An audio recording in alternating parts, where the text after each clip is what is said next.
watching Micah Parsons, the All-Pro eligible for an extension, scheduled to play on the fifth-year option of his rookie contract. But recently, Dallas has been channeling the Cranberries, letting these contract situations linger. Do you have to? Do you have to? Do you have to, Stephen Jones, when it comes to Parsons, though? You know, I don't comment on close or far away or any of that. Those things usually, you know, when the right pieces, you know, when the right things come together and everybody's ready to do a deal, then it happens. And certainly we want Micah here, and he knows we want him here. And I think ultimately we'll get something done. Right, that was a long-winded way to say no comment, but that's what we have our senior NFL insider Adam Schefter here for. Shefty, what are you hearing about where things stand right now between Parsons and the boys?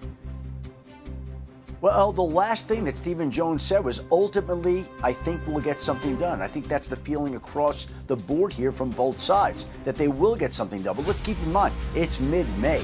There's not a rush to get that deal done today, but there is a feeling of optimism from both sides that Dallas will come up with the type of contract that is expected to make Micah Parsons the newest, highest paid defensive player in all of football. We've seen Max Crosby set that mark this offseason. We saw Myles Garrett beat that mark, and I would think that Micah Parsons has a realistic chance to beat that mark. Of course, he tweeted today about the Dallas Cowboys schedule and the fact that they have to play 6 straight teams with 11+ wins, the first team in NFL history to do it. You see his reaction to that and how primed he is to play this season, how ready he is. I don't know how to pronounce exactly what he wrote there. I'll leave that to you, Sure. Elle, but obviously he's ready to go for the upcoming season. Yeah, I think it's something like, forget them, let's play ball. By the way, you know who they could use when they open up the season on Thursday night against the Eagles? Micah Parsons. But speaking of which, looking at last night's schedule, Shefty, and the reveal got a lot of people thinking,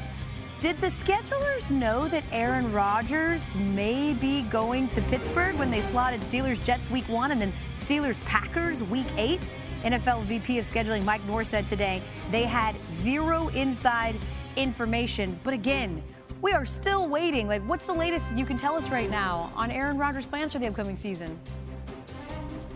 Well, we've all heard the same information, Elle. We heard Art Rooney, the Steelers owner, come out and say that he believes that ultimately Aaron Rodgers will sign with the Pittsburgh Steelers. And I think the time to keep in mind here is June 10th to the 12th. That's when the Steelers have a 3-day mandatory minicamp. And if Aaron Rodgers is going to sign, and the feeling continues to be ultimately that he will, despite the fact that he's been non-committal, that would be the time for it to get done. So we're probably still a few weeks away from the time that we hear Aaron Rodgers' official decision, but there's that feeling within the organization. He's been tracking what they have been doing. He worked out with DK Metcalf. He visited the building. I think there's a feeling that he's ultimately going to come back. June 10th to 12th is that minicamp. Put the days down in advance as a possibility for him to come back to Pittsburgh at that point in time. The schedule makers don't have to know that, but they were planning for him to be back in Pittsburgh. Yeah, they're reading some tea leaves. I'm glad you mentioned DK Metcalf. Well, we don't officially know who's going to throw to him. We do know that the receiver is going to face his former team, the Seahawks, week 2 in Pittsburgh. Adam Schefter sticking around all hour for us. Came out last night. Vikings have a wild start. Monday Night Football in Chicago, then Falcons and Bengals at home before the Steelers in Dublin and the Browns in London. A body clock disaster with the time zones.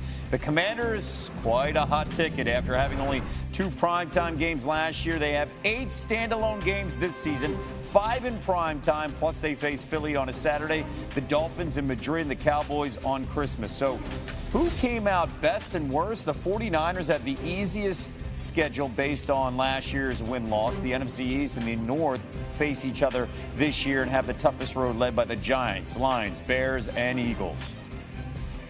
Let's bring in our NFL brain trust, Mina Kimes and Adam Schefter. Mina, let's start with you. What's your biggest takeaway from last night's schedule release? Oh boy, the Giants have a tough slate of games. That's what really jumped out to me, Adam. I mean, arguably the hardest schedule in the NFL and really just starts right off the rip. And that's important because we all know the Giants drafted a rookie quarterback, Jackson Dart. We also know they're saying we're going to sit him. We've got Russell Wilson. He's a starter. We also have Jameis Winston. But we have seen time and time again when teams run into adversity, they run to rush to play their young quarterbacks. And my concern is that's going to happen with Jackson Dart, maybe even before that he's ready if there's calls for it. So I'm looking at that schedule and wondering how long they can hold out and how many games they can win before the calls get too loud. Mina, at the opposite end of the spectrum is the San Francisco 49ers, coming off a 6-11 season. The reward for coming off a season like that is drawing one of the easiest, if not the easiest, strength of schedule in the National Football League. They play essentially the AFC South teams, the NFC South teams, and a last-place schedule from the NFC West. That is conspired to give the 49ers, who lost an awful lot of talent during free agency, to give them a chance to bounce back this season. We'll see if they can do it, but the schedule is set up in exactly the way a team would want it to be. Yeah, Saints fans, Patriots fans also celebrating with those Niners as they have the next easiest schedules. Now, of course, we know that, especially of late, a big part of schedule release are the very creative videos that the social media teams end up putting out there. Mina, is there one that you're pinpointing as your favorite?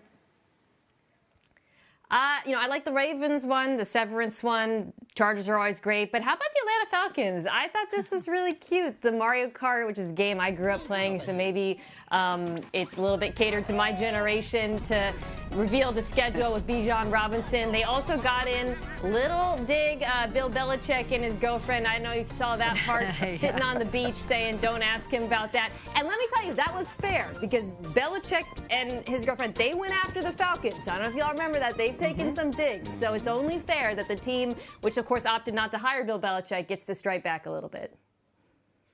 And this is the Super Bowl for these social media. This is the Super Bowl for these social media departments, right? So they all treat it that way. And to me, when you look at it, Kevin, the Tennessee Titans came up big. Yep. A big win for the Titans. They had the #1 pick in the draft. They had the worst record in the league last year, but they fared very well in posting the schedule release video. If you take a look at it yesterday, it was almost like a commercial for essentially what a schedule release can do for you. Schedule Rizzy. A once-a-season schedule fix that cures FSW. Football is everything. Wildly creative. It seems like they probably spent a lot of money on that one. My favorite is the Buffalo Bills because they kept it really simple. Take a listen. Real quick, schedule release video. You got anything for me? I mean, just use AI. AI? That's what everybody's doing. AI, thanks for doing this today. Yeah, I don't know what I'm doing. Why am I here? I loved it because, Mina, you said that Mario Kart was for your generation. I think that was very much for us. When we hear AI, that's immediately what they thought, and I love they kept it simple. He held up a piece of paper and said, this is the schedule. Loved it. I love that he just said also go Josh Allen, not go Bills at the end. Go Josh Allen. Way to keep it real. All right, I'm going to go with the Chargers and the Minecraft video from the subtle jabs at the Dallas Mavericks on the Luka trade. Anthony Richardson running out of gas. The Raiders QR code. Saquon haunting the Giants, the infamous fight at Starbucks with two reporters. You have to watch it like 4 or 5 times to catch all the eggs. And as a dad of a 13-year-old and an 11-year-old, I'm just going to say chicken jockey. Yeah. Yeah, what? to everybody. I don't know what that means. This is well done. That's not our audience. That is not our audience, no. But this is really well done. Yeah. Chargers open up their season Friday, September 5th against the Chiefs in Brazil, Mina.